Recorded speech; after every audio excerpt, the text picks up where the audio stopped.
Buongiorno and welcome to a new International Movie Friends show. International Movie Friends is the show where movie friends from over the world come together to talk about their shared passion, movies. Today we have a very special broadcast with a very special guest. But before we get into that, if you took the time to watch this video, please help us, hit that subscribe button, hit the like button, help us grow our channel. Then hopefully we can make more and more content. That being said, let's kick the show off. My name is Bas, hosting the show from Stockholm, Sweden. Joining me today in the, well, what is it? Right or left corner, just how you see it. It's Koen from Romania, Bucharest, our very own Maverick. Yes. From Amsterdam, the Netherlands. Next to me is Sven.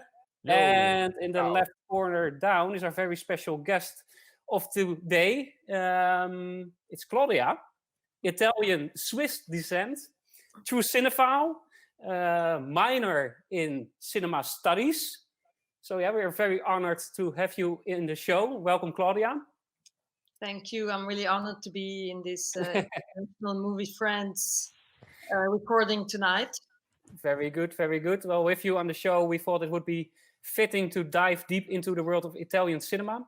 Because if we have a show about movies, we can't get around Italian cinema, I think, as being the country with the most Academy Awards for foreign language films and large influence on a lot of filmmakers. Is it? Yeah, a little bit, I think. You know more about statistics than me. I don't know. Is it? Oh, the statistic. Yeah, it is the country with the most. I think 14, just by the top of my head. Country with the most wins. Yeah, so that's something to be proud of. Yeah. You prepared somewhat of a masterclass or Italian for dummies, as you say, for us, because we know probably a lot less about Italian cinema than you do. You gave us some homework to watch the three of the big Italian directors, Fellini, Antonioni, Sergio Leone, if I could pronounce it correct. Yes. More or less. Leone. So we're going to talk about them. You're going to present your top 5 Italian movies to us. And at the end of the show, we're going to do a little Italian cinema quiz. But before we dive into all this, Claudia, you have Italian blood running through your veins. What does Italian cinema mean to you? Yeah, good question. Well, it's, of course, has to do with my roots. And I think the love, passion for cinema came with the love of cinema in itself, but also with an experience, because I was working in the cinema when I was 16, and there was a show about Fellini. And I have to say that my mother was not into cinema, because she thought that cinema is not high art. It's not one of the... She was not really into Fellini and in movies, actually, but she was really into literature. And I watched the movie, and I found it really strange, I have to say. Which movie did you watch? Which one was it? It was not that one you watched, I think, Dolce Vita, but it was one of his earlier work. It was Amacourt, La Nave Va. It was really a series about his work, and yeah, I found it so strange and fascinating that I started to want to know more about Italian cinema. So that's a little bit how it started. And so I got back then to black and white after Second World War movies. And well, I just was triggered by something super unusual that I've never seen before. I think that was it. But I don't think I was really understanding what's going on, but I was just like, whoa, I've never seen something like this before. So that's how it started. What age were you then? I was 16. 16. And before that, did you already see a lot of like American movies or? Yeah. Well, I've seen, of course, also Italian series and TV, because it was something that we had at home. But yeah, I think I was more influenced about Hollywood, honestly. Really, like the narrative form was Hollywood. Like, well, you have a beginning, you have an end, and you have a plot, and something is happening in the middle. So like three structure. Pretty basic, yeah. Really basic, like, and you have some suspense, and you have So, and I found that a really some more artistic way of telling a story. I think that was the beginning of but the meaning, it's difficult for me. It's really connected to roots, to culture, and also there are movies. We will have them later on in my top 5 that really capture this Italian feeling of that you do watch a movie. I guess every one of you have that also, that you watch a movie and you immediately feel how it is to be there, or the feeling of it. Do you find yourself now, because you live now in Amsterdam, the Netherlands, together with this guy next to me? Do you find yourself now watching maybe more Italian movies because you miss maybe your family or what you come from, the culture? No, unfortunately not. But I have to say that through this, through this evening, and I was able to dig in again in one of my passions that I kind of forgot, also because of other things in life that happened. But I because you see also in the back, I have a lot of books on here that are all about movies and stuff, and I had the chance now to go back and to I just was conscious again why I was so in love, or I'm still with movies and stories, and what is it about that is just, I think, one of the most beautiful things in the world is telling stories. And cool. And you had a clip prepared to kick the show off. It's a clip of La Dolce Vita. Yes, I believe. Why this clip? Well, it's I think in this clip you can also, if you are not familiar with Italian movies, I think you can capture a little bit what Italy, or what's I don't know, the feeling of of Fellini, but also of beauty and of what Italy represents also mostly to foreigners, or what they like associate Italy with. So it's a lot in there that I think it's perhaps also a little bit cliche, but cliches coming from a truth. So it's not always wrong to start with a cliche. Okay. Can you give an example after we watch the fragment? Let's start it first. Yeah. Exactly. Yeah.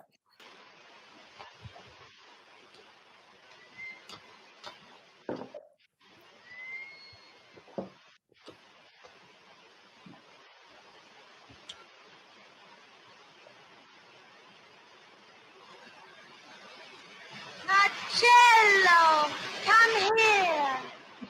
Hurry up.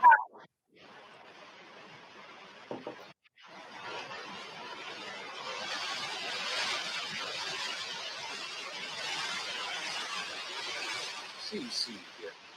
Vengo anch'io. Vengo anch'io.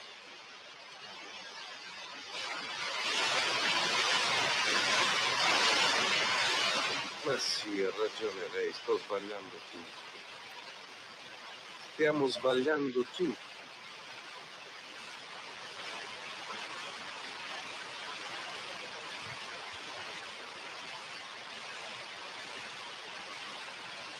Silvia.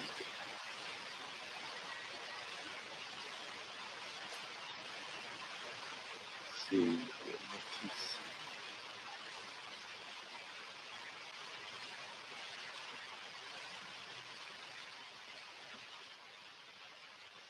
Listen. Silvia.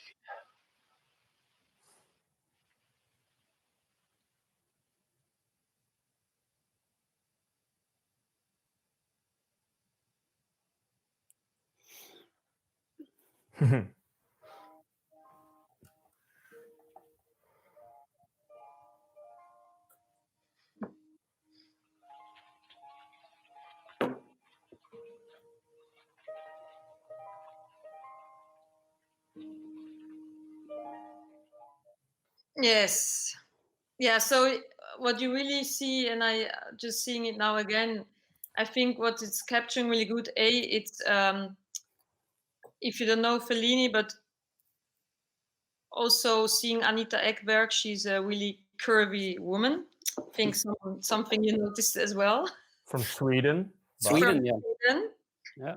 And well, he had kind of fetish with curvy women, Fellini, so he was obsessed with women. So, well, that's one of his. So that's why he has also chosen Anita Ekberg, but not only because of her body, but also because she's blonde and she's having this angel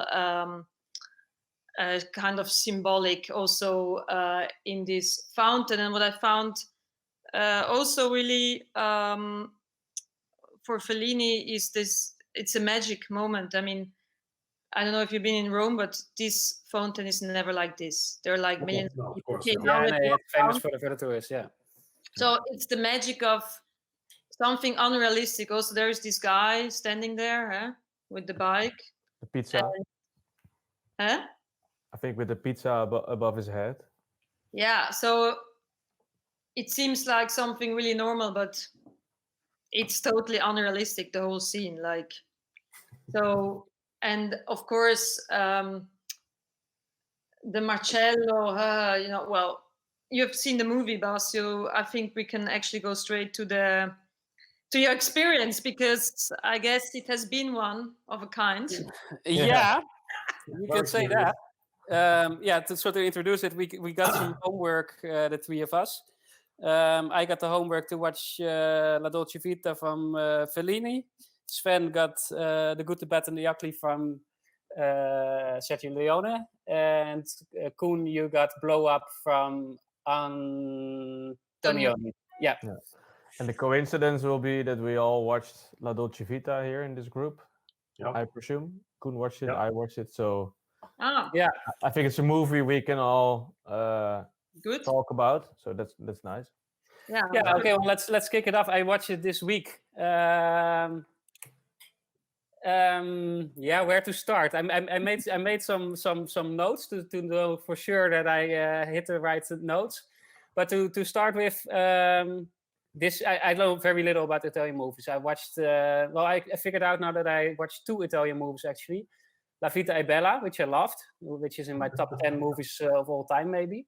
And apparently Call Me by Your Name, which is Italian production, which I really liked. I saw it recently. And this was my first Italian movie, so I had a good score of 2 I liked. And now the third is La Dolce Vita, and maybe you feel it coming.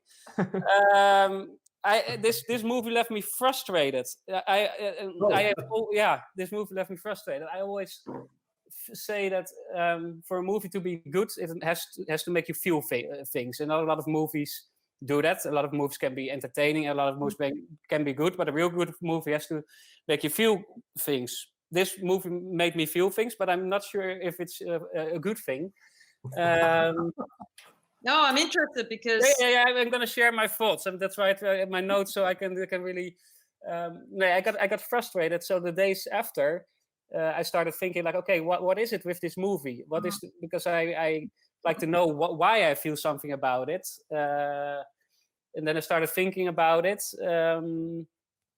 One thing might be that I went in with the wrong expectations. That could be that I. It's a very high symbolic movie, which is a style. You can really see this guy has his own style. And when I went in La Dolce Vita, I maybe was thinking more a bit of a standard romance story, but then from an Italian perspective, very thick romance, more or less. That was a bit my idea that I up front had of La Dolce Vita, and I ended up in this very symbolic movie with a non-standard narrative, episodic, which was very unusual for me. And so afterwards I started thinking about it. I started also reading reviews about it. And I started to understand it better. But I still don't think that changes the way I feel about the movie. And that is that I feel by watching this movie, at least, I didn't see anything else of him. So maybe I also have the wrong entry point, that could be. But by watching this movie, I feel like maybe this is not the artist for me in how he tells the story. Like you said, he makes very little use of how do you call it, trucs, like music, very little to evoke extra emotion, very little close-ups, and that's the style. I get that, but I'm not sure if that's the style for me. I can get that this is a movie that you would study in a film class.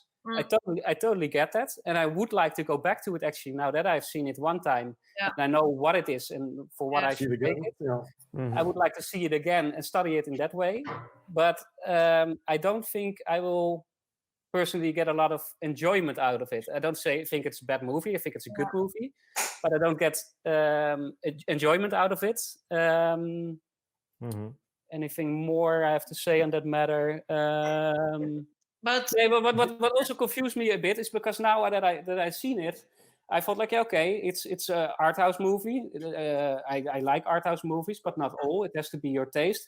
But then I checked it out, and turned out it was a huge box office hit when it came out all over Europe, and that got me even more confused. Like, okay, broad audiences like this movie, but why? Is it then the time frame, or?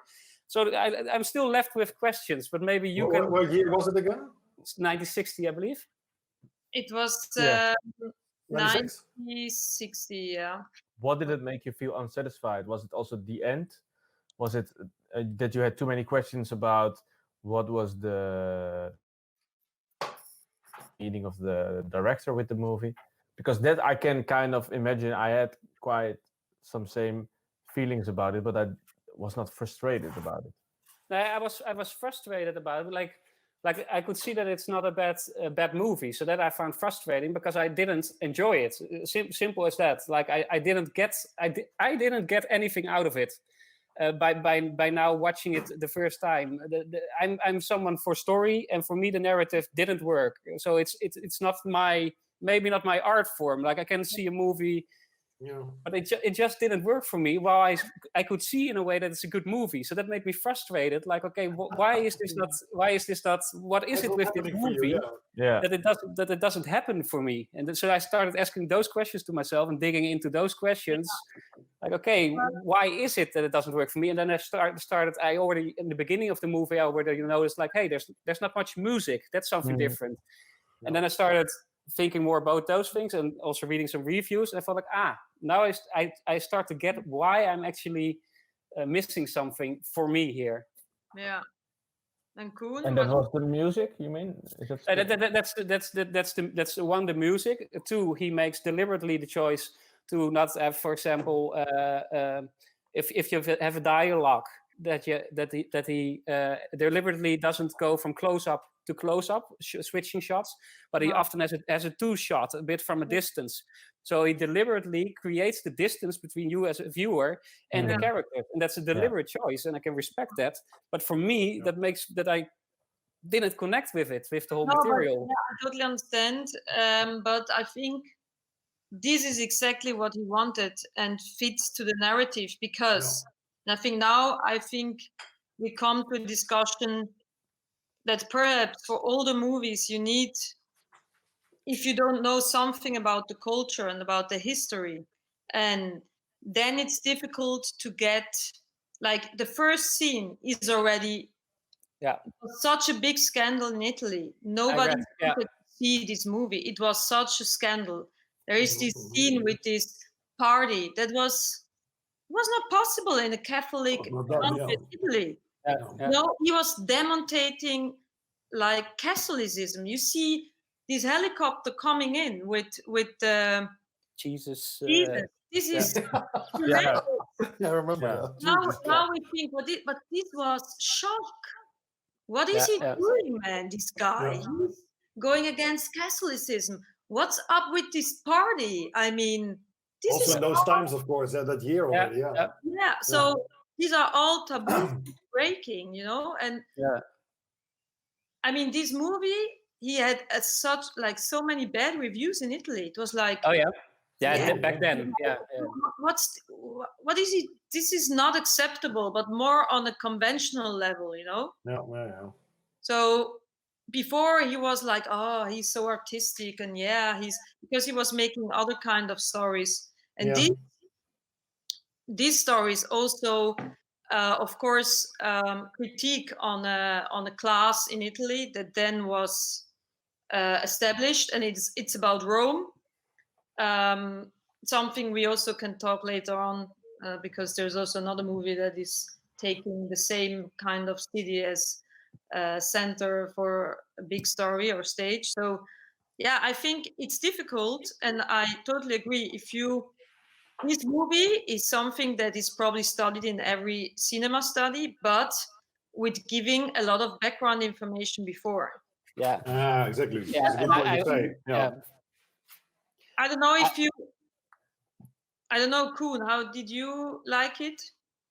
I didn't watch it in the right moment, so I want to watch it again. I never watched it the second time, but I didn't struggle as much as like Bas says, but I understand some points of him. Like for me, it started very slow in a way, but I like that with artist movies. Some of them that can be amazing, but it's even you want them to take longer the time.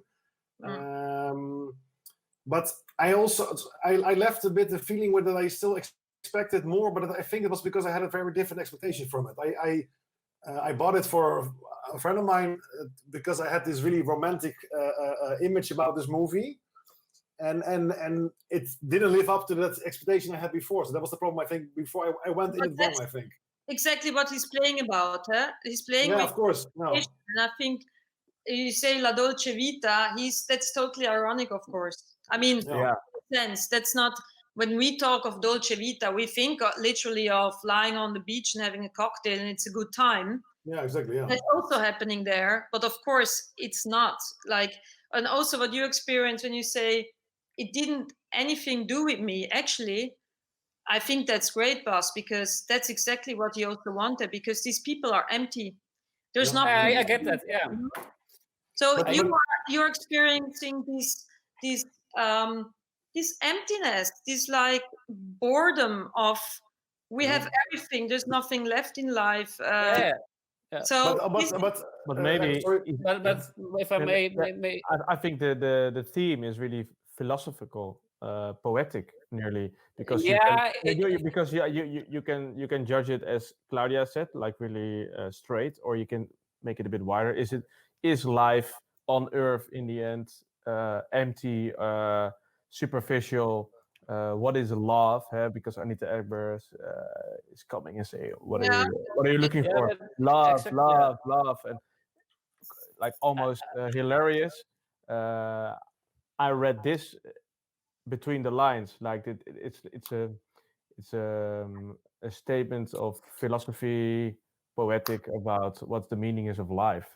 I agree with you, but and I can get that for that time it was maybe, but when I saw it now, like okay, it's a theme that has been done a lot of times. It was not new for me. It's like, oh wow, what a philosophical debate he opens up here now. It's just like I know this story more or less. But that's maybe because I saw it too late. That could be like maybe if I watched it 10 or 20 years ago. But the story about the world is being shallow, that's not a new story, of course. No, but it doesn't have to be new to still be good. If you but that's where we get into the point. Like for me, execution didn't work for me. No, okay.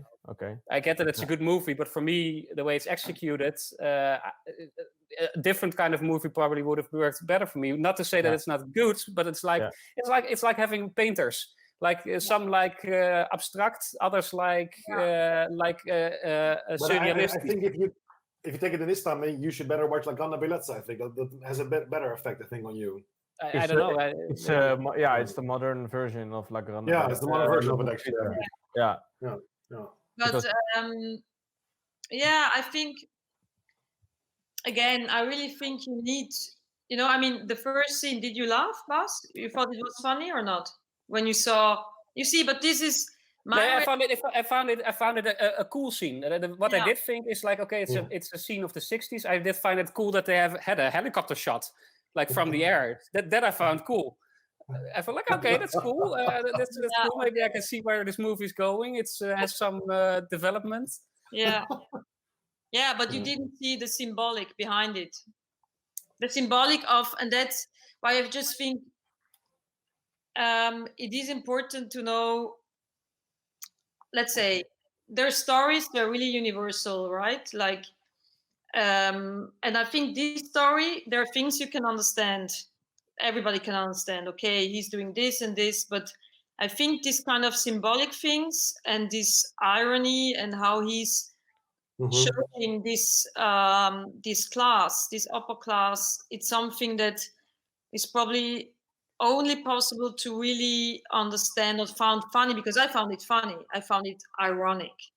I mean, but do you think? yes, you know, like, because I think like, you know, as an Italian, look what he's doing, you know, like, but that's because of cultural background. I guess somebody that doesn't have this thing with Catholicism, because it's a lot of things are in it with black and white, with angel and like also the girl at the end at the beach is kind of a symbolic of pureness, of course, and he's having this white suit.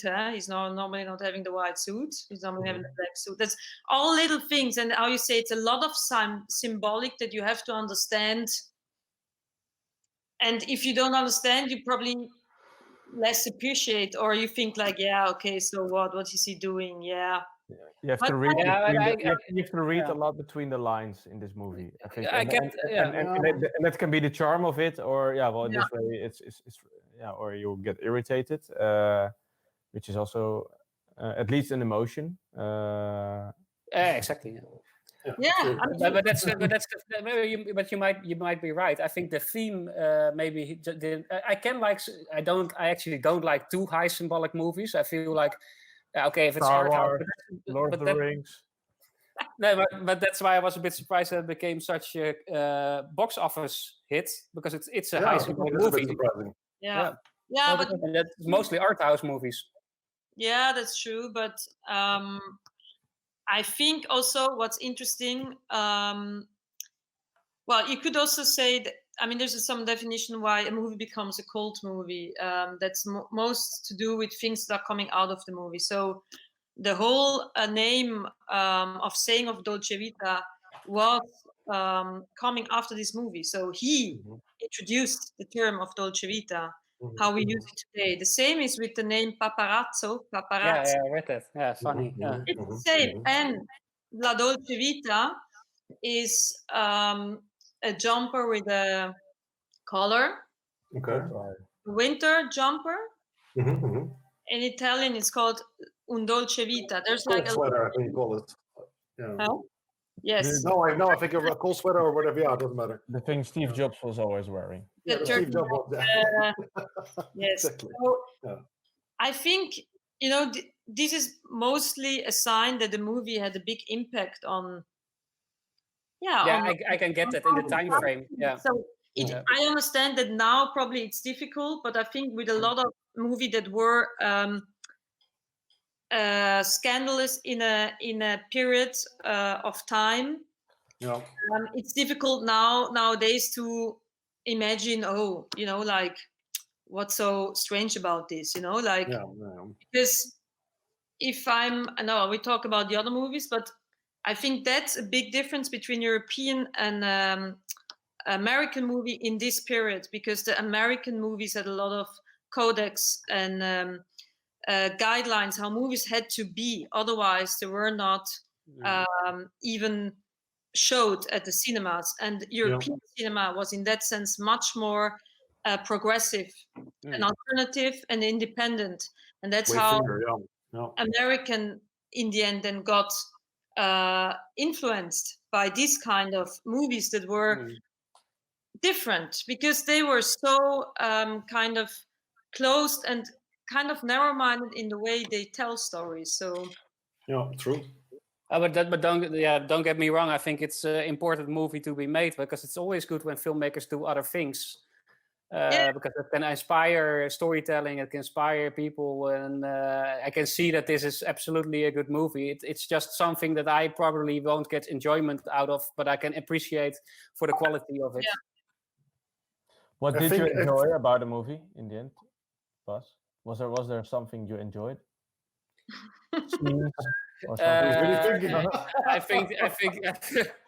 I think no, but that's what I mean. I got very little out of it, and that was the frustrating thing of it, because I could see it was not a bad movie, but the actor, I found the guy quite okay. I found actually there was one scene, the scene with the fight in the car, that I found captivating. Yes, me too. Yeah. That's one of With the. the woman. Yeah, That's the was really woman that they had captivating. that fight in the car. That was something. Yeah. I mean, this kind of conversation, you think, I mean, be honest, this kind of conversation could happen now or not? Definitely. That's maybe why I connected. It was very real. Yeah. Yeah.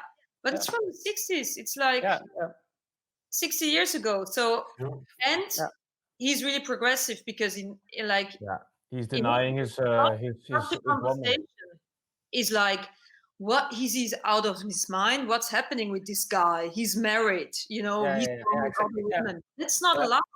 To maybe end it with, I'm very interested to see more work of him. To be honest, yeah, yes, I can. Wow. What is it, Claudia? Definitely.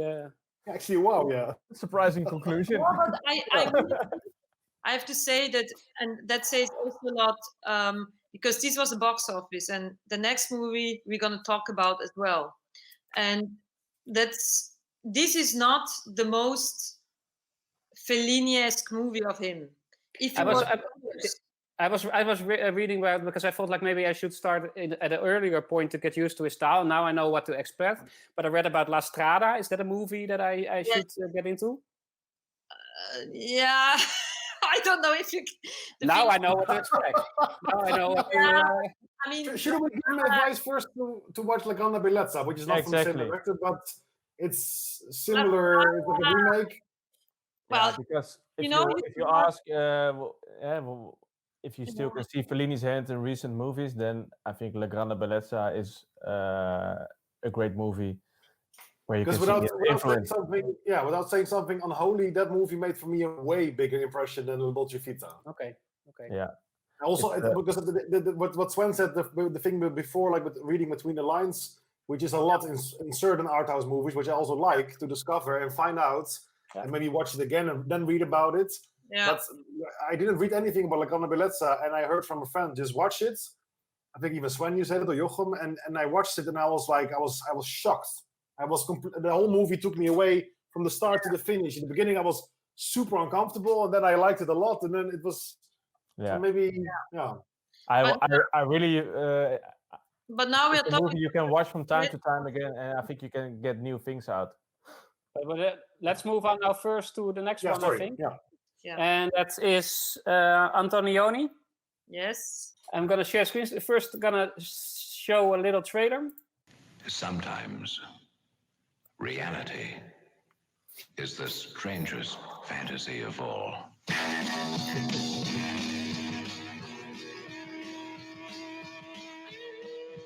The films of Michelangelo Antonioni speak every language. This is his first in English. What's your name? What do they call you in bed?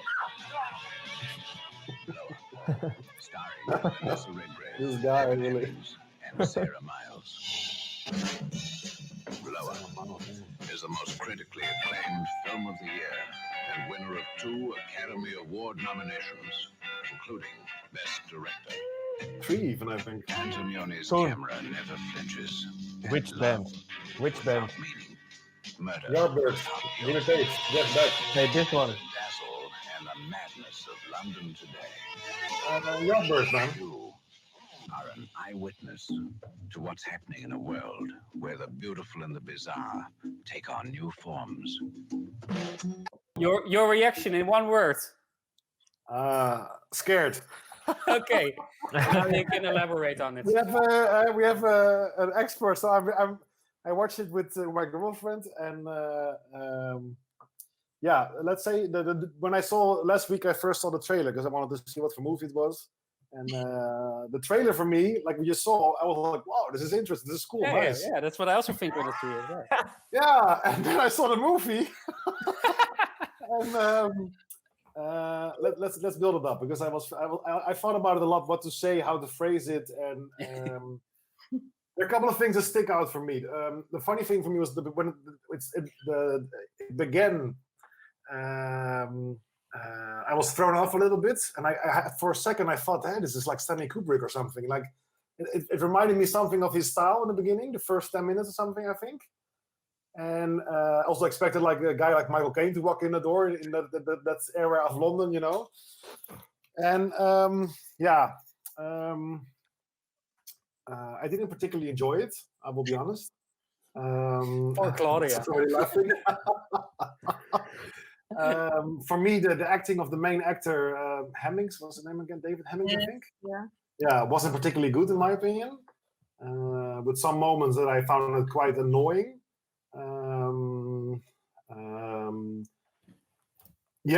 The thing for me was also, let's say like this, I watched it, I didn't hate it, I didn't think, oh, this is a bad movie, but I thought it was a very interesting movie, let's say like that.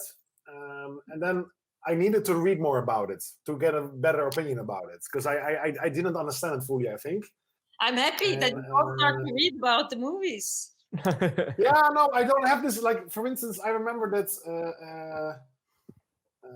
I watched an art house movie with Sven once on a lonely night, Paris, Texas, and that movie we watched from start to finish, and I didn't have to read about it. I loved it, and it was very slow, and you didn't understand it maybe from the beginning, but somehow it got to me, and that was it. And this movie for me, I hoped a bit it would do the same. But it's about a very shallow, very weird photographer in London. That the problem for me for the movie, I think, was that when you read about it, it was a very big shock in the 60s. It was made in 66, I think, and it was, I think, one of the first. Sorry. No, you're right. It was a scandal. Like it was a scandal. It was the first. I think it was the first time, even when I read, if it's correct. It was the first time that they really show you the life of the rock and roll life, shallow life of a photographer in the 60s in London, how arrogant these men can be, how they deal with women, flamboyant, kind of way that for me wasn't shocking, because we know so much more about this stuff now. So that already holds not up for if you watch it now, I think, for the first time. But it doesn't matter, of course, but it's I can imagine if you watch it then for the first time, you go to the cinema, it's like, oh my God, what's happening? And then I think that already misses for me a bit now. So I don't think it's a fair review I can give them. But so the story goes, he sees this couple in the park. He makes really secret behind three pictures of them. The woman finds out in the beginning, for whatever reason, she wants the pictures back. She then goes back to his studio and even takes her clothes off to try to offer her body in exchange to get the pictures back, and then it shoots back and forth a lot of times, which I liked in the way it was done. And then they show you that there's a picture, the picture that he made of the couple in the park. There's a man or a figure in the beginning somewhere in the right that has a gun pointed at them, and he's like. The story turns from, in the beginning, I thought it's a very strange story, and where I was really thinking the whole time, where the hell is this going? And then it goes in the end like some kind of suspense thriller without giving the suspense away in the end. And because he's thinking, did I witness a murder or not? Or so that part of the movie is interesting, but yeah, I didn't think it was just didn't really catch me. Let's say like that, and.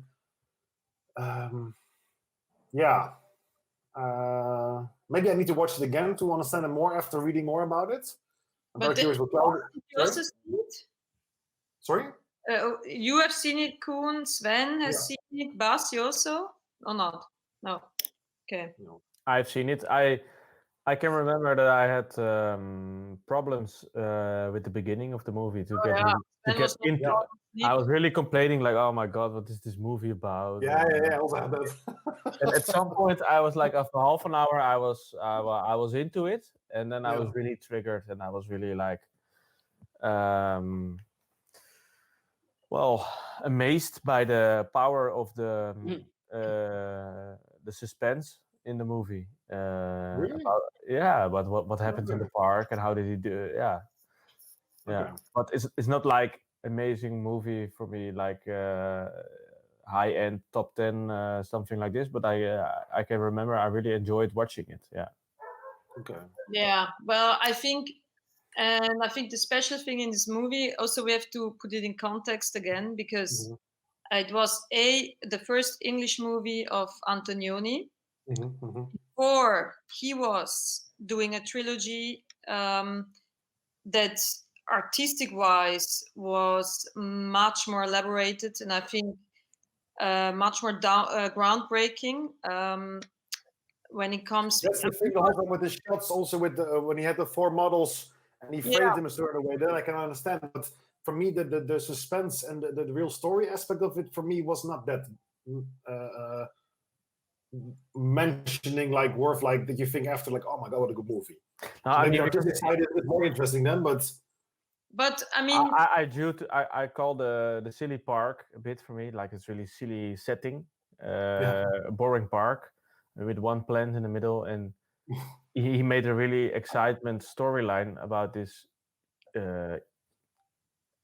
unusual setting, like unusual stupid setting actually, and he made it really exciting. That I found really good done. Yeah, they didn't catch to me like that. But I mean, the expectation. He's also playing with expectations again, and he's also playing with. And I think that's something that is in both Italian directors.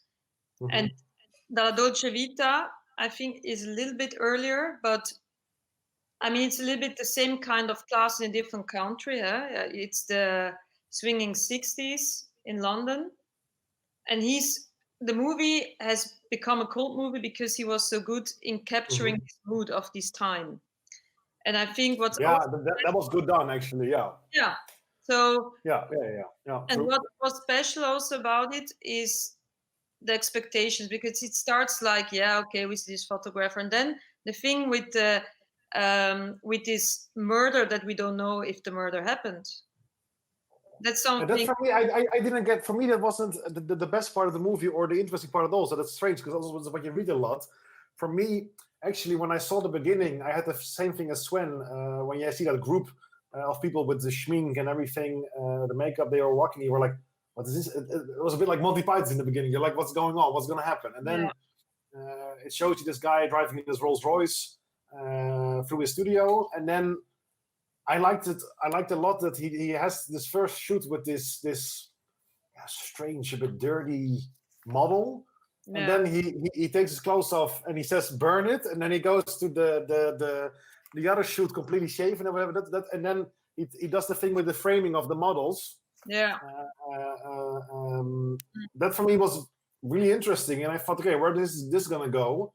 And then I thought, okay, I thought he's going to go to another room or do again another outfit or whatever. It was a very different story I had in mind from that part. And then it went, when he meets, of course, the neighbor always comes back, the woman that he cannot get. Yeah. The wife or girlfriend, I don't remember. I think the girlfriend of his neighbor, no? The painter. Yeah, I don't remember so good. But that was a scene that I thought, okay, here's something going to happen. And then the whole thing with the murder, the murder thing with the picture didn't get to me at all somehow. I don't know. That's interesting, because I mean, this is the really surprising part in the plot.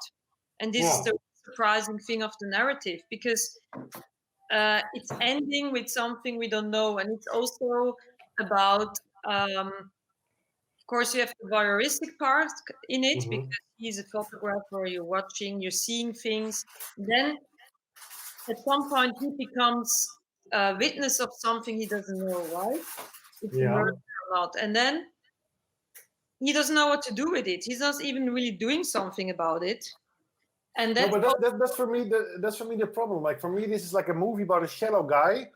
Yes. But I think the director also somehow made it. He forgot a bit that also the movie became in my opinion, the movie became also a bit shallow. And that's why for me this whole murder thing there was no depth to it. So it didn't impress me or really got to me. Well, what's interesting is that this movie after influenced a movie from Brian De Palma, Blowout, John Travolta. And I saw also. and the Conversation from Francis Ford. Yeah, that movie I didn't watch yet, but I heard it's also really good. Yeah. But what's interesting is, and that's what American cinema was doing about it, because there was one part, and this is the suspense part and the murder part. Yeah. So these two directors took this part as the interesting part and made kind of a suspense story in a really American narrative way, where it's about thriller, mystery, but also playing actually with what is real, what is not real, but they're playing it in a totally different way. Different way, very different. Yeah. And not so artistic, perhaps. Well, no, but that's the thing. Like, I didn't see the Conversation yet. I also read about it that I should watch it, but I saw the one with John Travolta. Yeah. And that's the way the suspense there, and especially going back and forth, like is this real or not? That was I liked the movie. I liked it a lot. It was a nice movie to watch. But yeah, you cannot compare it in that sense, because the way he does it here is with the whole time is kind of artistic changes, and to think like, do you see it through his eyes, through his lens as the photographer, or do you see certain scenes maybe through the lens or the idea of the director? That's the kind of artistic approach that I liked. But yeah, for me, the suspense thing, I didn't get it. Maybe I should watch it again, but it didn't really catch me or something, get his hands on me.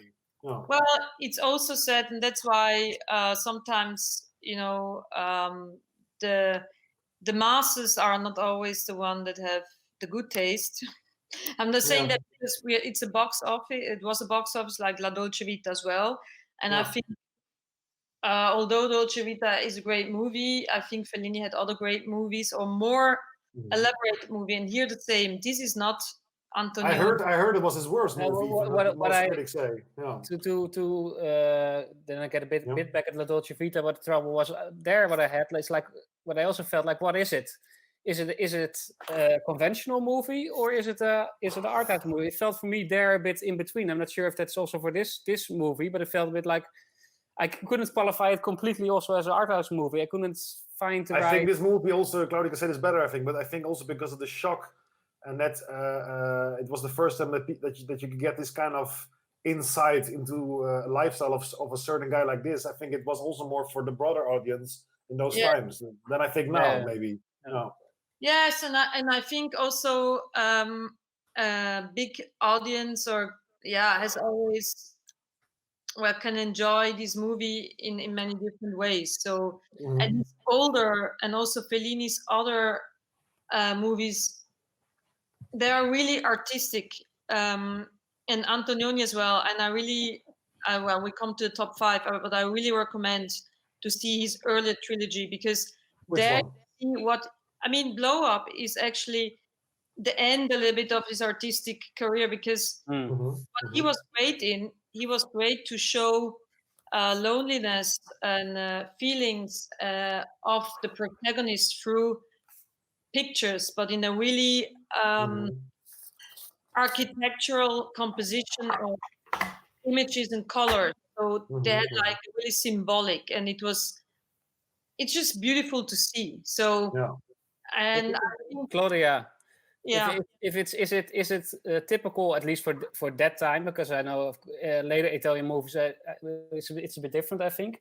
But is it typical? I also hear you say now about the images and the symbolic and the framing and those kind of things. When I thought about La Dolce Vita, what I maybe also missed, I love dialogue. I really love dialogue, and I think they tell the stories more through their images, which is fine. They have to watch it with a different eye, but I'm very much into dialogue, and they like to tell it behind the words, I think, than more with the words. Is that correct in general of Italian? It's no. No? You never can generalize. No, because. But for the time. No, you have really movies with. We also have like Nanni Moretti. That's kind of Woody Allen from Italy, and there he's talking like old movies. Sorry, but so Bas says the thing with the dialogue. For me, what was interesting immediately, because the shallowness also appears in La Grande Bellezza in not the shallowness of the movie, the shallowness of the main character, for instance. Is that something really Italian? Seems La Dolce Vita also. Yeah, so is that something really Italian, Claudia, to show like the lifestyle of this shallow kind of people? Is that an Italian thing? For movies, at least. Italians like to. I think perhaps it's more about. It's a critique on this class. It's a. Yeah. Is this upper class? Is this intellectual or not intellectual, rich class? And it's a critique on this class. So it's not that they like to show, but they like to show how decadent or these kind of people are. So, and the thing with like not a lot of dialogue, you can see a lot in Antonioni's earlier work. That's something I would say he's talking more through the image, because that's what he was known for, that you see an emptiness of a person through a picture, because he's showing there is like an industrial area and there is one shot and you see a woman here and the rest of the shot is empty or so, like this. Like the inner life of the protagonist comes alive through the picture and also colors. Like you said, And the blow up is actually there. He's already in I think there it's kind of a transformation of his. He's there already. This kind of artistic level. Done, and then you know how it is. I mean, it's a bit of sell out to US. Bit of sell out. His first English-speaking movie also. Gave into the studios maybe a bit. And he had also a big cast, of course. It was Jane Birkin in the movie, Vanessa Redgrave. Like, I mean, this is also something that makes it already a blockbuster, like a hit. So and then you can't be too artistic because you have to get the masses in, because it probably costs something, expectations are high, blah blah blah blah. Exactly. So but I've chosen this movie because I thought actually they're easier accessible. Yeah. I thought you should have chosen for me. You should have chosen Giuseppe Tornatore. The La Grande Bellezza. Yeah, no. The other one. Cinema Paradiso and my favorite Malena, or Marlena, how do you pronounce it? Yeah? Oh yeah, all of my movies that, Like her. Yeah, Monica Bellucci, of course. No, but Cinema Paradiso is a beautiful movie, but Yeah, but and that's interesting because it's also in my top 5. Could you mention it? But he's inspired. The thing is, of course, it's like the same. Like you have an original, and everybody that's doing something in the same kind of industry watches the classic and then evolves his own style. But they're really important for them to evolve their own style. Like Tornatore in his movie, his love to the cinema and all these things, he got through watching all the Fellini movies, the magic. Yeah, you learn from the masters, exactly. It's what most good directors do. Scorsese says that he's watching every year La Dolce Vita because every year he sees something else in the movie. And you also have to say that, I mean, Brian De Palma and Coppola, I mean, they're Italian descendants. Like they have some Italian blood somewhere. So, talking about. If you have to say, if you have to recall a recent director or recent movie, where you can see really that he is inspired by Antonioni, which one would it be? Or if you take it wider, what can be his influence on cinema? I think, well, I don't have one in mind now, but there certainly are. I should done more research. But I think every movie that plays with composition and colors can be influenced. I mean, he was just doing, I mean, he did it on a really extreme side. So you might see something in a way that is I was thinking now about what was this movie? No. May I show you something talking about influence? I want to show you 2 clips actually. One is Fellini talking about Antonioni and how he thinks about him. Yeah. And the second one is Scorsese talking about Fellini. And then you can see maybe the line of inspiration. Interesting. This is the audio quality is quite poor of this one because it's old recording. But this is Claudia, you probably can understand, but for the non-Italian speaking, it's subtitled. Here it comes. So this is Fellini talking about Antonioni. Yeah. Fellini et Antonioni collaborèrent au scénario du Chic Blanc, le premier long métrage de Fellini. It's French. Yeah, it's French. It's true.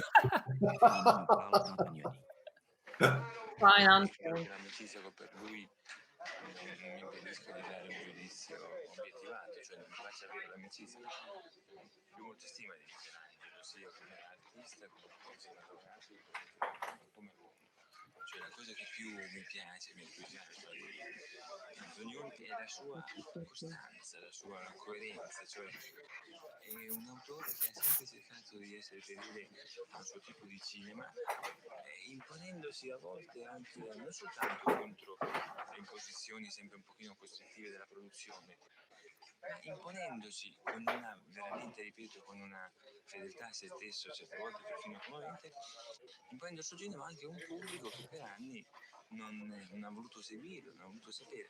Ecco, questo tipo di me è proprio una prova esemplare, insomma, penso che da questa fermezza di carattere, da questa fedeltà a un certo tipo di cinema, molti giovani cineasti dovrebbero apprendere una lezione di dignità. So yeah, that's Fellini talking about Antonioni. Then I now have a clip about a younger Scorsese, 1993, talking about Fellini. It was just after he died. He had an interview about it. Yeah. I'm going to show a short clip of it. Films and talk about your relationship personally. What was Fellini to mean to movie making? I think in terms of filmmaking, this was, we can use the words giant and great light and master. And, there's Kurosawa, there's John Ford, there's Wells. And in that same sense, there's Fellini. But Fellini had something very special, and it was a particular vision of the world that was at once started in a sense with poetic realism, in a way, with La Strada, and as it developed, became somewhat more abstract in terms of its imagery, but ultimately very, very stylized, extremely stylized visual images. But he created, unlike, I must say, probably more than anybody else, he created his own world with music, Nino Rota's music. Yes. The look of people, the way they turned, the way they moved, camera movements. He created his own world, ultimately in pictures like Dolce Vita, 8.5, Juliet of the Spirits, Amarcord, Casanova, Satyricon, which is probably the most extreme of that example. So much so that the word Fellini-esque became a common word to describe something on the surface, you can say bizarre or strange, but actually really like a painter working on film. Yeah. And also about the... So yeah, there you have it. Yeah. Nice. Good explained. Yeah, but that's the word poetic realism felt. I think that's really a good description, or not? Yeah. Yeah, but that's why the thing is, I mean, if he already has his own word, Fellini-esque, that says everything. Yeah, There's nothing like him, There's nothing like him. It's so unique. Yeah. But also the way that he under the surface, like he's a painter in a way. That's also beautiful to say about a director. Yes. No. Yeah. It's quite a compliment from Scorsese even. Yeah. Oh yeah. But in the end, and that might be a bit the thing. I think in the end, almost like maybe Michael Bay you can call a painter, but like a Nolan, Nolan or Wes Anderson or whoever. As a director, you are an artist, you are a painter, and I think that's what I actually was thinking about when I saw this. Like, okay, I didn't like it, but you say that you also don't like each painter, and you don't have to like each Yeah, painter. of course. It's all about style. But At least you see the work that the quality of the work. Yeah. But I'm still interested because it's also what they say about painters. Like, okay, dig into it before you appreciate it. Yeah. So that's why when you were why I said at the end of my review, like I would like to see more of him because I'm interested if I could start appreciating him. For now, I don't feel it, but who knows? But at least he's a painter with a certain own style, really outspoken, and you can like it or not, but he's saying something. And you have a lot of middle of the road so-called movies, so-called art, which maybe cannot touch that line. Yeah, this is fun to watch for a Friday afternoon or something, but not Yeah, you forget about it. You don't even want to know who the director is because it's not saying anything. But that's exactly. That's what I'm saying. I think a movie should make you feel things or make you think about it at least. And I can say that this movie didn't do that. So you were thinking about 3 days. I mean, that's still something the movie did to you. So So okay, but let's Antonioni, we can close down now, guys, and move on to the next one. Yeah, so the answer on my question we don't have, right? Mrs. Expert. Well, yeah, I mean it's hard. Yeah, of course, there's probably a lot of movies that will say. Well, I said 2 movies that were really literally inspired by Blow Up, but yeah, I think his I mean, like Fellini, he had also his really own style, and that's what also he said, Fellini himself, right, in the interview about Antonioni, that, and I found it also remarkable that he had his own style and not everybody was appreciating it, but he just went through with it, like just that's something that inspired also a lot of independent filmmakers. That you just risk something for your artistic view on how to tell a story, and this is the thing that is inspiring for other filmmakers again, that you just have your style, like Wes Anderson. He has his own style. Not everybody likes it. I mean, I've been to Sven to a movie, and after 5 minutes he wanted to go out of the movie because he didn't. I love it. Yeah, I love it as well. Which movie? I love all Budapest Hotel. Okay. Yeah. You didn't like Budapest Hotel? Oh, I loved it. I love Wes Anderson, but that's amazing. Yeah. Personal, but that's maybe if you have an outspoken style, then it's also more likely that some people won't like it. That makes sense. Yeah. But maybe it's exactly what Scorsese said when you talk about, for instance, Wes Anderson and the Budapest Hotel. Also, if the first thing you think it's like crazy, it's madness or whatever, but under the surface, you see much more things being constructed, laid out, painted, whatever you want to call it. Yeah. Yes, Sven. Oh, I thought you were just making fun of me. Like a movie. Yeah, exactly. Yeah, for sure. I was not sarcastic. I was not sarcastic. I just wanted to confirm you with saying watching between the lines. Yeah.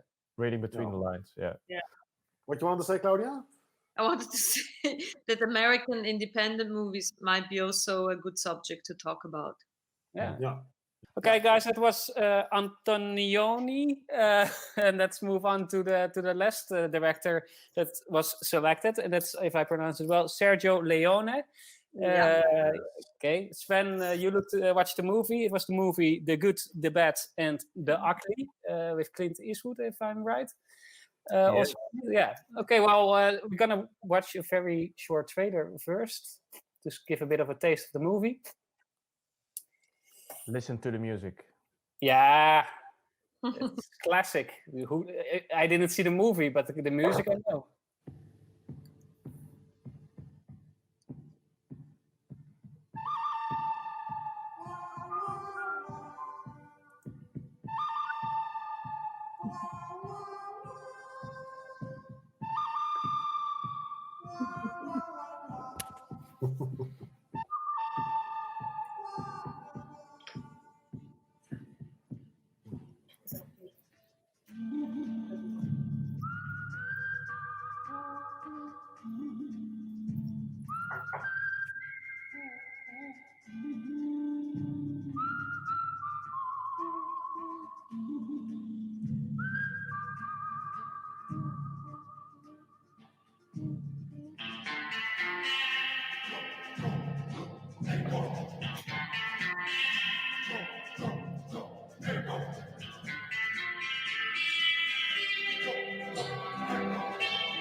All right. Well, that All gives a right. good idea. Think about this movie. Sven, your first word reaction. Ooh, word. Yeah, one. Oh. Captivating. All right. And from there on, you can take it. It's a 177-minute movie. 177. And But it's and it's you think beforehand, whoa, that's so long, and it's No. but it's not. It's really like you get, nowadays you have slow roast with coffee. This is a slow movie. You're gonna really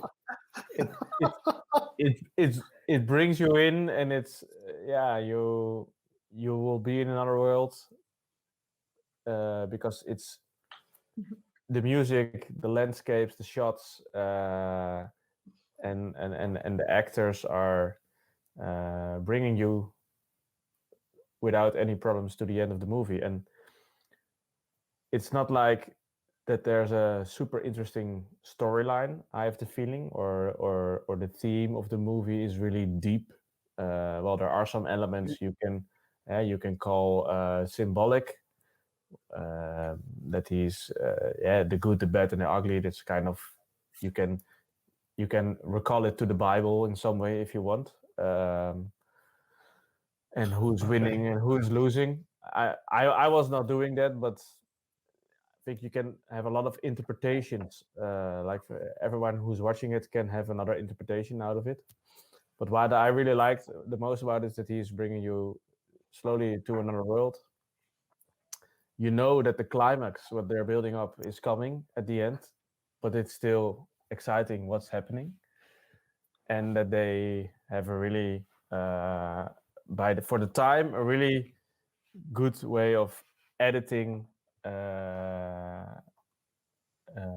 this climax scene with music, and the music is amazing. Yeah, and the shots they choose for wide, close, and then several close-ups, changing from all the main characters in the scene, and they make, that's really high art what they did there for the time, and it still is. So that's for me really worth watching this and to watch it over again one time. Yeah. And I remember my grandfather was watching westerns when I was young. So you think beforehand it's a bit a cheesy genre, but what was really good about this movie that it got away really from out of this cheesiness. It could be also another movie. It could also be a mafia movie. It could be like the scene where it happened was important to enjoy the movie, but it was not necessary. I think that's true. That was really good. I think actually movie makers like Spielberg, but also George Lucas with Star Wars, they took inspiration from Kurosawa, but also Sergio Leone. They named a lot when it comes to inspiration to the newer generation. Yeah. Mm-hmm. Yeah, you see. Well, really quickly, because the way he introduced the main characters, the good, the bad, and the ugly, the way he did it was reminding me really quickly. Also, Claudia said it before I could say it. We watched it together. To the director that I was growing up with, Quentin Tarantino. Yeah, exactly. Yeah. With the stills, with the big name titles, with their own underscore music. He used a lot from this guy. Yeah, they have their own like a little sequence of introduction, and they all have their personalities to roll out in the movie. And what scene you remember the most? That stands up the most for you? Yeah, two, I have to say, and that's three. The one in the desert where Clint Eastwood has to suffer and to burn alive, to walk for 70 miles through the hot desert without any sun protection. So he's literally almost falling apart. and they take really long to let you feel and let you see the suffer. Yeah. And with this close up of his head, where you see all the damage of the skin. Yeah, exactly. And then you got some balling in that. Yeah. Yeah. And the other ones? Where on the end, where they go to the graveyard, where the ugly is arriving the first time, and he's running like a wild pig through the graves, and the camera is going from left to right and going like 360, so you get really, you feel a bit this well, eureka feeling maybe of the ugly. I don't know what that's what I interpreted out of it, and that you get blind of gold sensation. And of course, the last one, the climax, where they have the shootout, the final shootout with the good, the bad, and the ugly. They build it up. Ennio Morricone on his best, and spoiler alert, I guess. Yeah. You know, by the way, that the famous pan flute that comes back a lot of times. That is the man that made that is the godfather of Anna. Really? Oh. Borges Anvir, yeah, he was there on her when she was baptized in church. Yeah. In the music of Ennio Morricone, he was in the orchestra. He's the pan flute artist that Ennio Morricone used a lot. Yeah, he's the most famous. He's the pan flute master, they call him. Yeah, he plays now all over the world. Before Corona happened with André Rieu even, and Hans Zimmer used him, and yeah. Wow. So we should have an interview with him once. Yeah, it's funny. Yeah. That would be nice. Yeah, he's pretty old, but yeah. His experience with very experience. Yeah. Cool. Yeah, so that was my Sergio Leone baptize. Nice. Can you call it in English like this? No, but Sven, we watched. Did we not watch together Once Upon a Time in the West? I watched it once with my students in my student house, but then it was on a Sunday night and I was hangover, so I did not make it to the end. I'm sorry. Yeah, the road moment. I remember that also was a great start. I remember the first 30 minutes of the movie was not spoken one word. Yeah. I found that. Is that also him? I found it great too. Yeah, I want to watch it again, but then I should not be hangovered. But I have Claudia, maybe you noticed, I've watched both of them a long time ago, and I really liked both of them. But which movie of the two was the scene with that child on the dangling on the how do you call this in English? It was Once Upon a Time in the West. Yeah, right. Okay, yeah, it's my favorite. Yeah. Yeah, it's well, I've chosen him because, well, I also thought he's one really accessible. Everybody knows spaghetti western, so I thought this is something, you could easily get into. Also, I have to say, and that's interesting because Sven also said that he didn't have the feeling it was really an Italian movie. No, that's true. And that's, of course, because of the genre of Western that is associated with American movies, because, of course, that was a big topic for them. But what's really special about the Italian Western is that they, compared to the American Western, they try to not be as black and white in the story again. So it's about the narrative, but also, of course, how he's shooting and editing. That's another topic. I think we could make a whole recording about that. But the thing is that the brutality in the movie was also censored in the beginning, because it was again against the Hollywood conduct. How the movie, how and also because of the women, I think there's some women are not treated well in the movie. There are anyway nearly no women in this whole genre. They're not really playing a big role. When I watched it again now, I was thinking, this is today that's totally nearly not possible anymore to do this kind of movies, because in 177 minutes I think I saw 2 women and it was like 30 seconds. Yeah. But I mean, so that's saying something. But I think there is the one thing that was really different was that these bad guys and this bad and good, what was really in John Ford and other American Western, that was not really happening in Sergio Leone. Everybody was in the end bad, like Yes. only wolves, bad people, and he was also having this humor, this really dark humor. It's in it that was different, and also the way he was making you suffer. The scene that Sven described in the desert.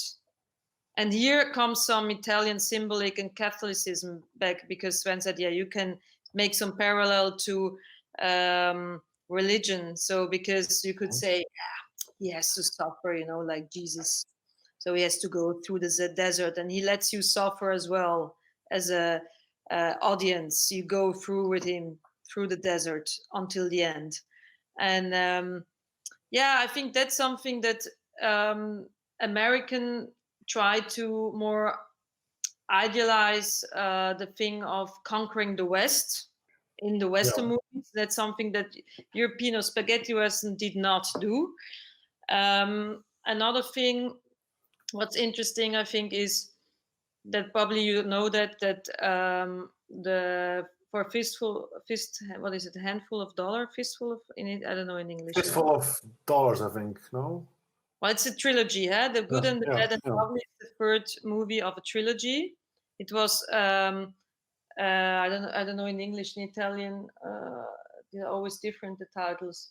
But yeah, that was the third movie. You had the first movie was also with Clint Eastwood. That was actually a copy of Akira Kurosawa's movie Yojimbo. Okay. That was, and Sergio Leone was actually, he also had to pay Akira Kurosawa because he nearly copied the script, literally. So, but what's interesting is that Akira Kurosawa was influenced by John Ford again, so by his Western. So they influenced each other. Yeah. And also the thing that Sven said about the close shots was actually influenced by Akira Kurosawa, but Akira Kurosawa was again also influenced by the Japanese manga style. And that's in the end, originality doesn't exist. Everybody gets influenced by someone. Exactly. And I mean, Tarantino just eclectically put everything together. Yes, exactly. In the end, you can go all the way back to Greek mythology and... Yeah.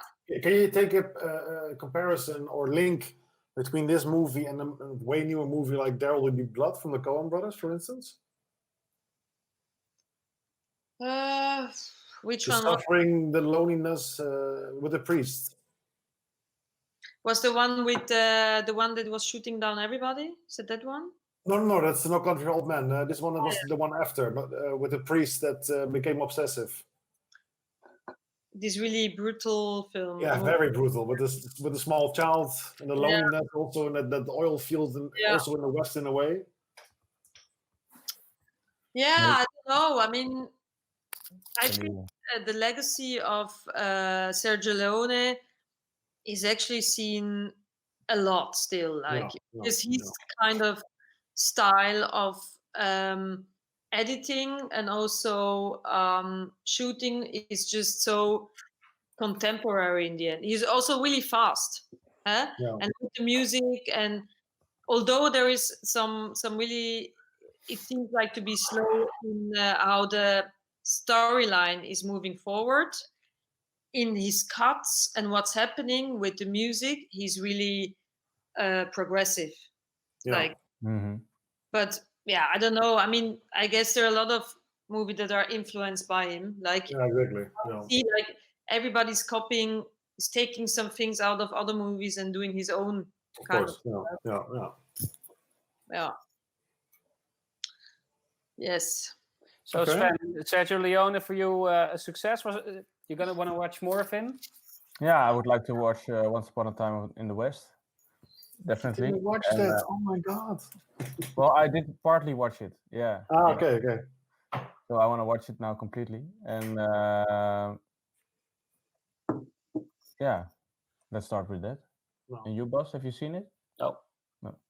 No. Have you For seen me, any? for me, it's also Clint Eastwood. You know, Clint Eastwood in his younger days. It's really also Mamma Mia. It's really.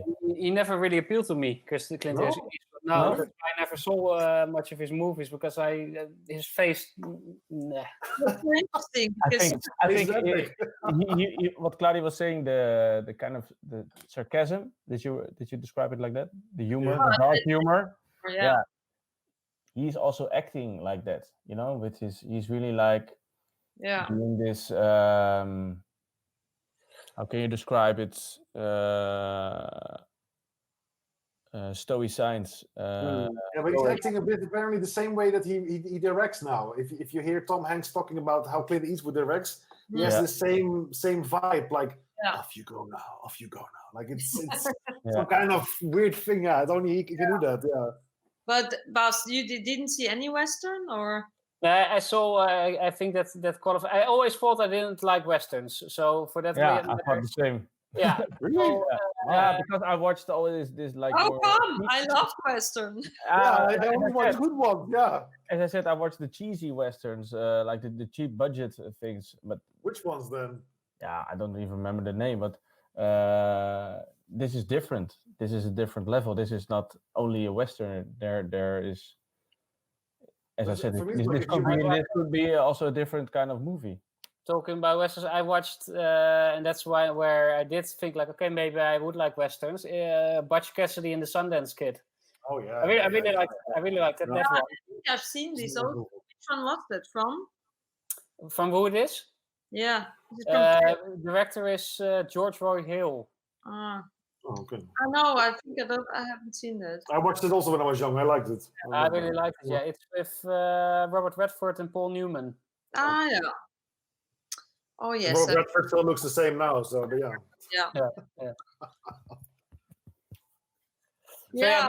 So for that matter, I'm interested also when I see this trailer. I think like, that looks interesting, especially if after I've seen Butch Cassidy. I feel like okay, maybe I should see more of it, but it never came of it. But also if you it's like a good Saturday night movie for me. Like you should yeah.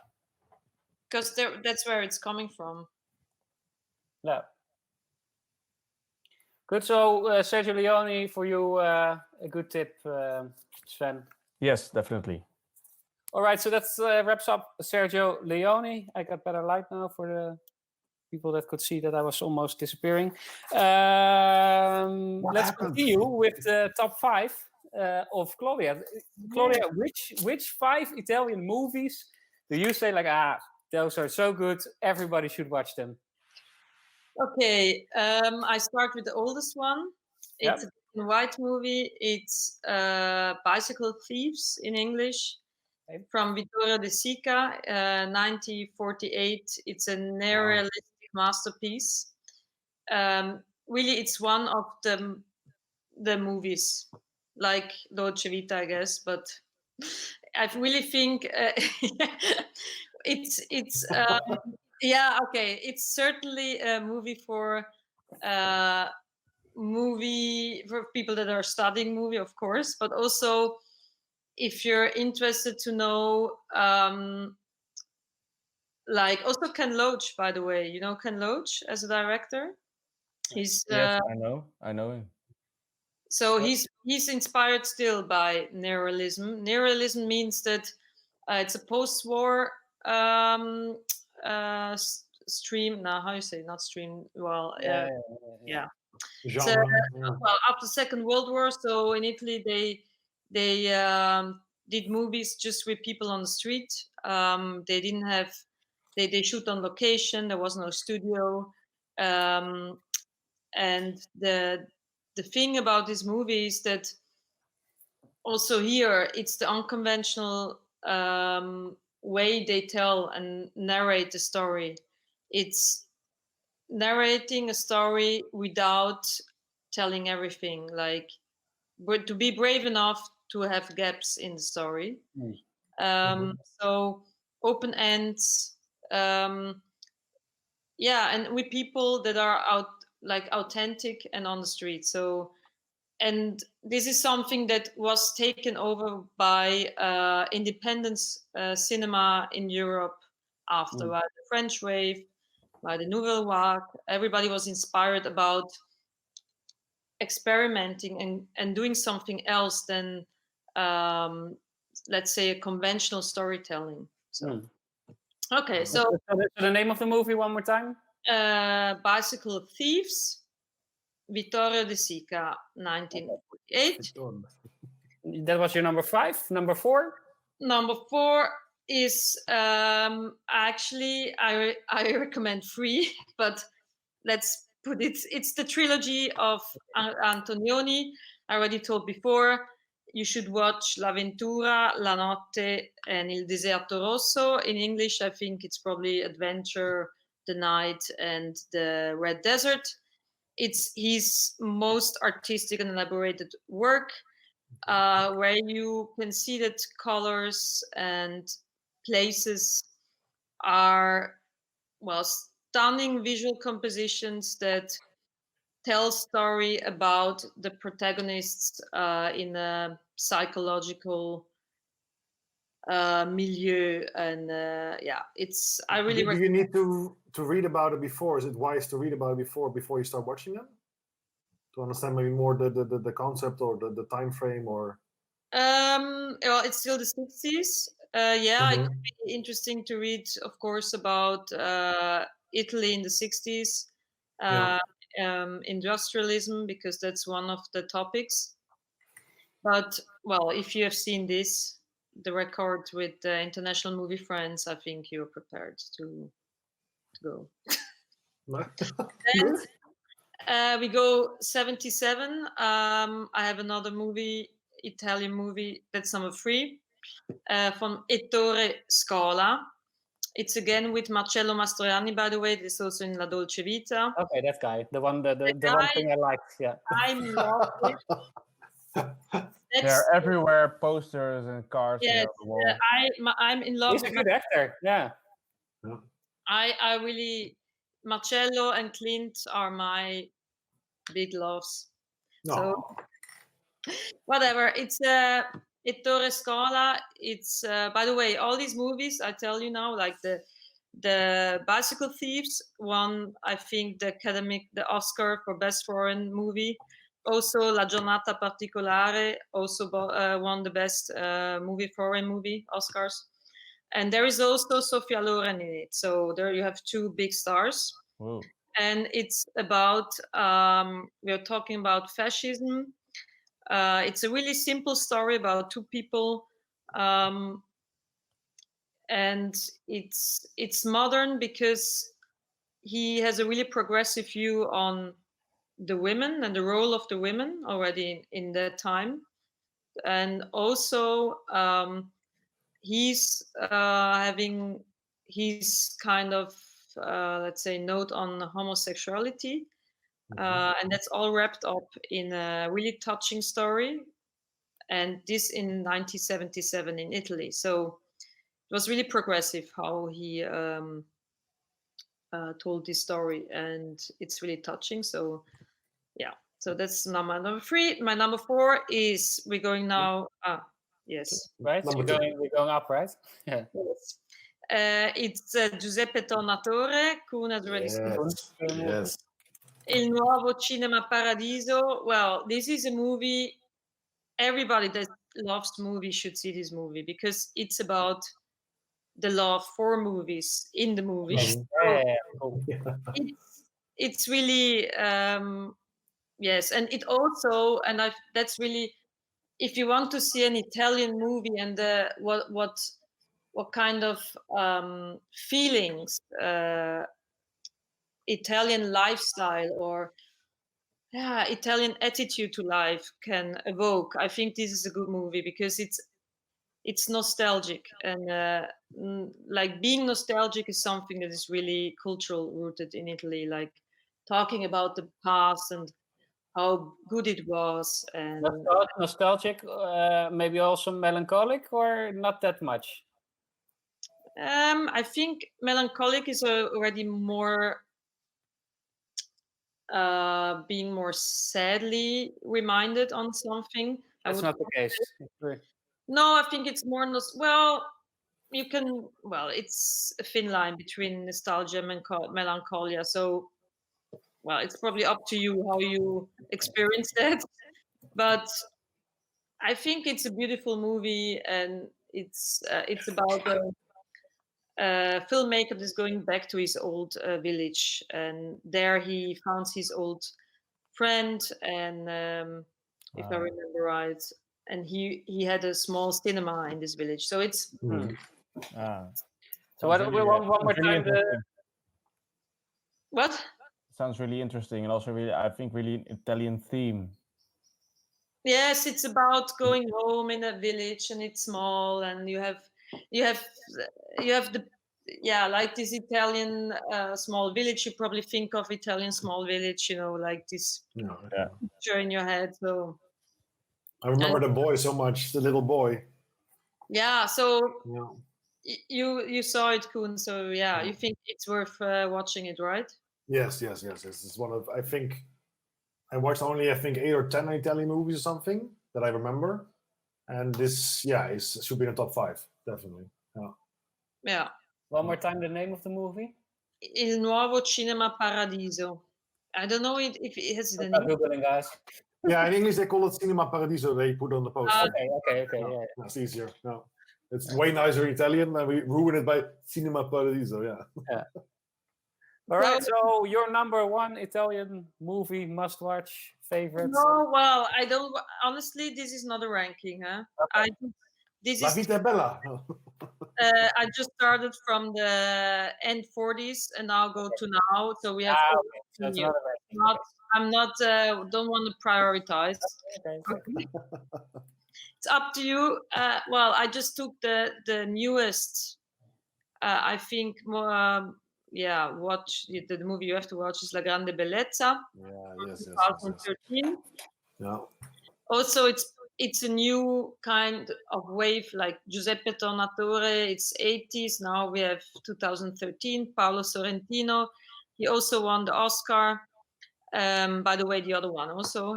And well, he was also always compared with Fellini, that his style was influenced by him, and that because also his movie staged in Rome, like La Dolce Vita. So in that sense, you have some parallels, like you have many more parallels.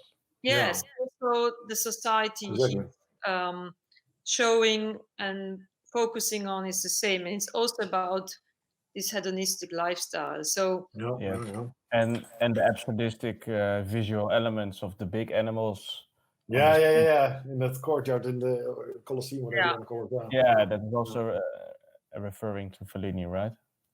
Yes, although I also read that actually his movie is influenced. You could wrap up in this movie also Antonioni's earlier work, Fellini, but also Ettore Scola. So that's why it's actually perfect number 5, because it's like he's influenced by all these movies I have in my top 5. Like, so the style of the other directors. Yeah. So and I think it's I think it's a beautiful movie. It's well, pictures, composition, and dialogue. You have actually kind of a lot of dialogue, I would say. Yeah. And you have also this. You have a little bit of this Fellinesque, I think, sometimes in it. Like, it's not Fellini, of course, but something magic or something bizarre, a little bit absurd. The party scene. Yes. So that's my. Why? If I may ask, why is La Vita Bella not in the top 5?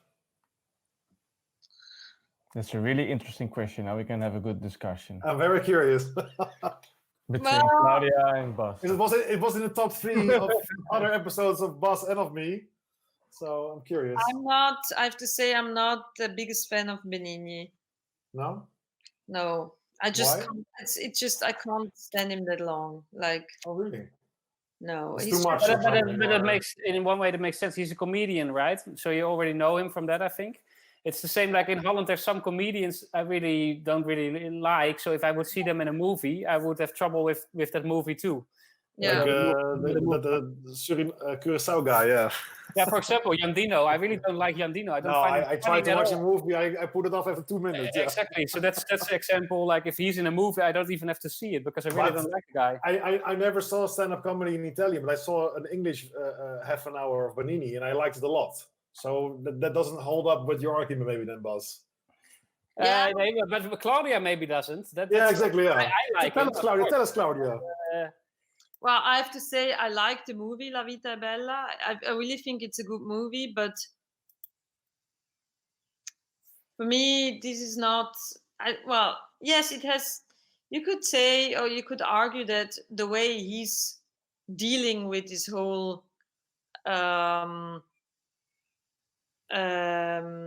Holocaust is a way like Italian approach life, like an attitude to life that you just you try to kind of cope with it in a, well, let's say funny way, or so in that. But I just also don't think, I mean, that's one movie. I mean, what did Benigni else? He was in a Woody Allen movie, I think.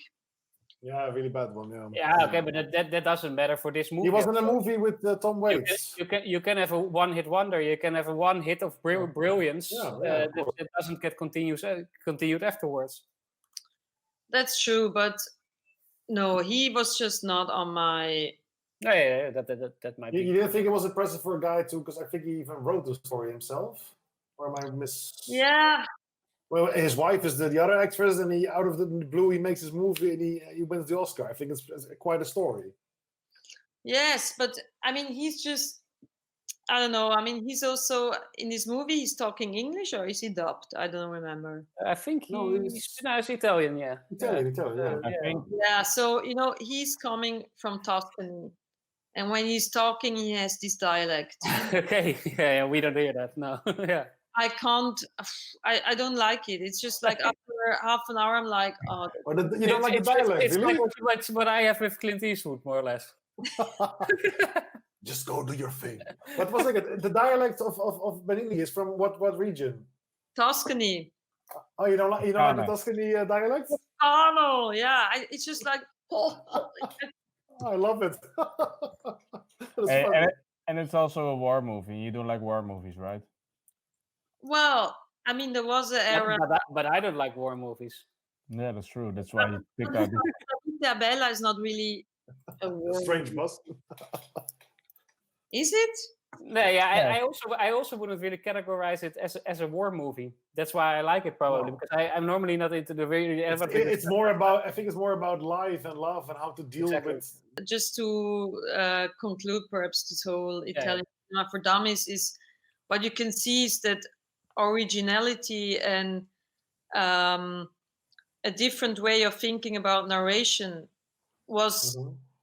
has like been embraced also, or has been like taken as an inspiration also from American cinema, because American cinema, especially in the 50s and 60s, was so bounded to strict regulations and codex how something had to be. It was not really actually helping a lot for being super creative with in movie making. So this helped a lot also after for the independence movie makers in the States. This whole development in Italy, but also then in French, of course, in France, and So are you also saying that the Italian cinema also then in a way invented the different way of like putting a narrative to a story that you were talking about? I would not say that Italians invented it. I don't know. I mean, there are also a lot of Polish, English, other filmmakers. That did it before the Italians maybe did it. Asian, like what you talked about, Kurosawa is of course very influential. Also Russian. I mean, have been French. I mean, I'm talking now more like neorealism was post-war second, and then what happened then? I mean, what also Sergei Eisenstein really influential on cinema making when it comes to cutting and sound. So that was much earlier. And you have also don't forget the Germans. You had also Fritz Lang, all these major big filmmakers that also influence. So but it's more maybe that the Italians at the time they perfectionized it, or they made it in a certain way go further. Actually, this kind of well, 50s and the 60s it was the golden age from Cinecittà in Italy. So this was the golden hour, and there it happened after. Well, less also it has a political situation, of course, in Italy and all this. I read that the 80s was a bit of a drought for the Italian movies, a bit of a crisis in Italian landscape. Yeah. So like I think just European filmmaking, and in some way also this kind of independent filmmaker, although they might be sometimes not easy to access. Also Kieslowski, by the way, I don't know if you ever heard of him. The name, I never saw a movie I think of him. No. Well, his trilogy by Vorbild. Well, I mean, there are so many. Europe is so rich with this kind of unique kind of film making, and Hollywood was actually kind of really mainstream and also closed in a way how they were making films. But is it maybe also because if you compare to now, that okay, they had the last 20-30 years, they had also their own art house movies, but still, if you see what is the movies coming out now out of any European countries, I think is it because they don't have these big studios behind them that they still have more artistic freedom? Yeah, is that maybe the easiest explanation for the difference? Or maybe it can also be maybe because the budgets are lower that you have to be more creative. Can also be maybe, yeah. Yeah, of course, but I mean the studio system had a big influence on how film had to be done, and they had a lot of power. Also, the whole star system was based on the studio system. Like the studio was owning nearly the stars, especially in the golden era of Hollywood. So yeah, they were all on contract, which is really weird if you can compare it to now. Exactly, it's like a business, like a company. And then afterwards, the stars got all the power, and now we're going a bit back to it's not about the stars really anymore. It's more about the directors and those kind of things. Yeah, I mean now we're really in a time where theories are really.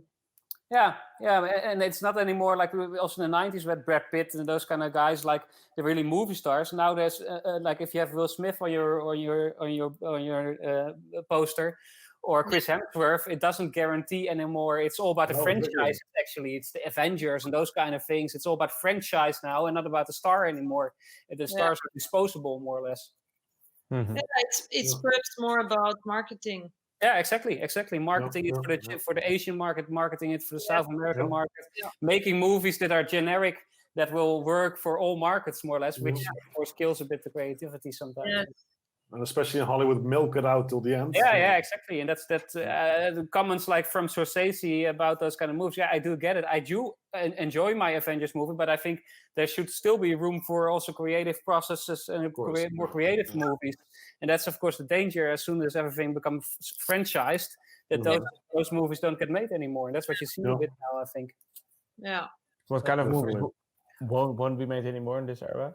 More middle budget movies and more art house movies, more movies that take chances, because movies that take chances are also a risk for the studios. Avengers movie where you pump in a budget of $100-200 million, you more or less know you can expand it into even separate franchises. But the Asian market will respond to it. The South American market will respond to it. Everybody will respond to it. So you're more or less guaranteed to get $1 billion, which is of course in the end movie making is also business. It's art.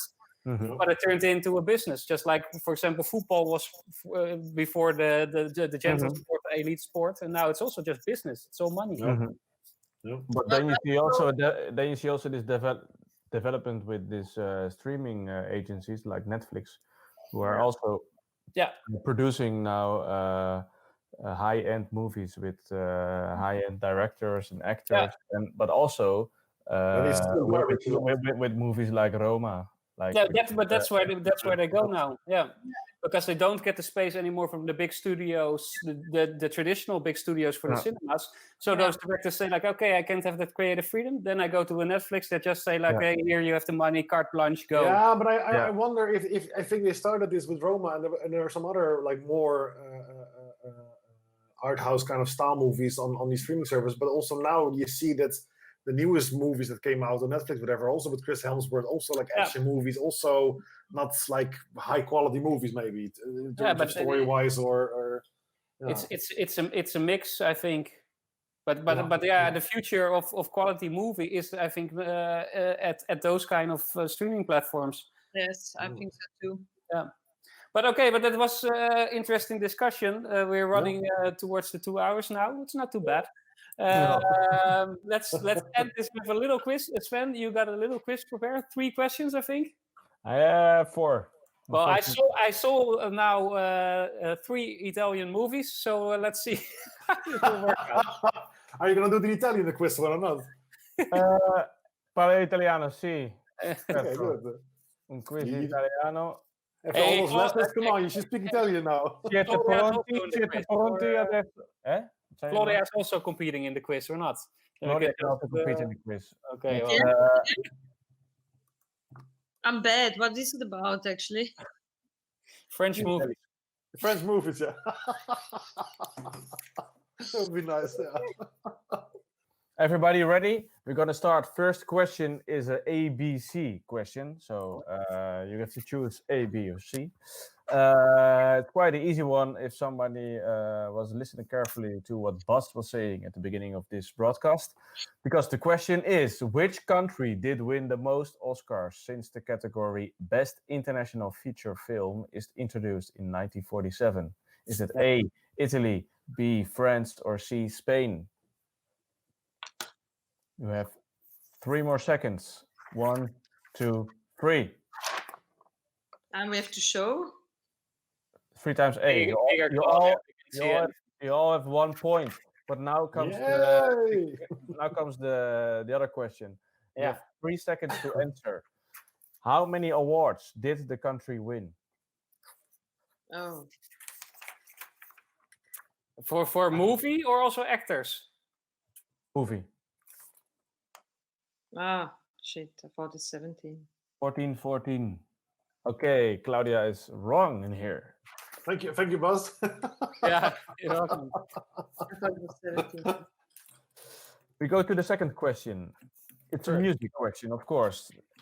We're going to listen to the soundtrack, and you have to give me the name of the movie, the name of the composer, and the name of the actress in this classic.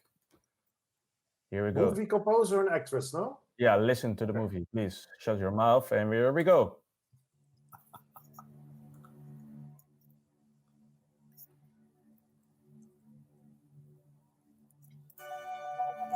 Yeah.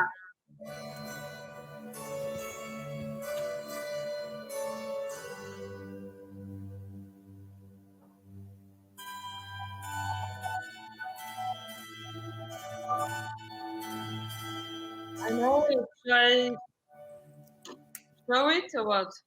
I give 5 more seconds. No clue. Just guessing.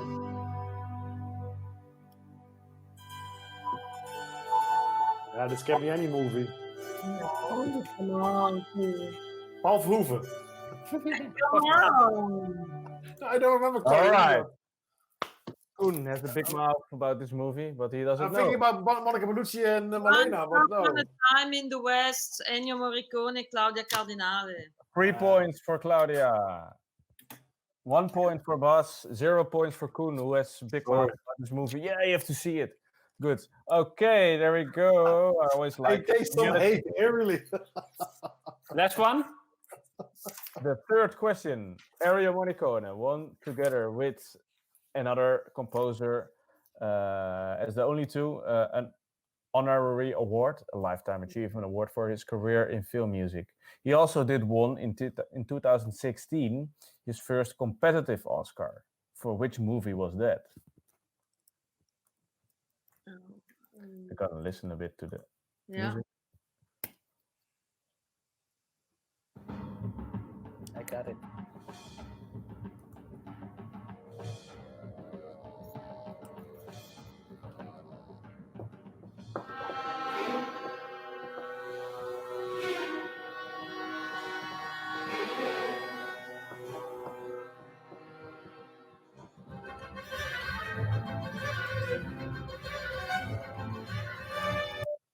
Movie from 2016?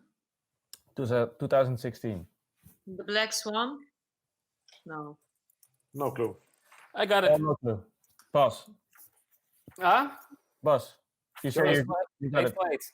The Hateful Eight. Yes. Ah, really? Oh. Nice movie. I did some homework today, so that was useful. Okay. Nice movie. No. Last question. Al Pacino, Steve Buscemi, Robert De Niro, etc., etc. Who is not an American actor with an Italian parent? A. Marlon Brando. B. Leonardo DiCaprio. C. John Travolta.